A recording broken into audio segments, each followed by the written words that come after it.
And his name is John C.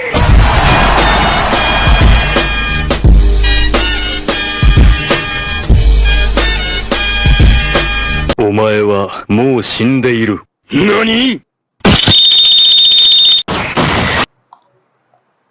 டேய் பரீட்சை கிட்ட வந்துருச்சு, கேம் விளையாண்டுட்டு இருக்கியா? பரீட்சையில மட்டும் ஃபெயில் பண்ணி பாரு, நீ என் பிள்ளைல நான் அப்பா இல்லை, ஞாபகம் வச்சுக்கோ. இல்லப்பா இப்பதான் திறந்த விளையாடுறதுக்கு. நீ ஃபெயில் ஆகி பாரு, அதுக்கப்புறம் நான் அப்பான்னு கூப்பிட்டாரு, ஞாபகம் வச்சுக்கோ. Many months later.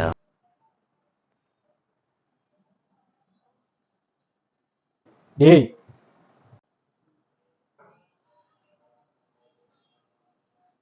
ஏய் எங்கடா போயிட்டு இருக்க? பரீட்சை ரிசல்ட் என்னாச்சு? அது பரீட்சையில மட்டும் ஃபெயில் பண்ணி பாரு, நீ என் பிள்ளைல நான் அப்பா இல்லை, ஞாபகம் வச்சுக்கோ. ஃபெயில் ஆகி பாரு, அதுக்கப்புறம் நான் அப்பான்னு கூப்பிட்டாரு, ஞாபகம் வச்சுக்கோ. அது ஃபெயில் ஆயிட்டு கிருஷ்ணமூர்த்தி. என்னடா அது புது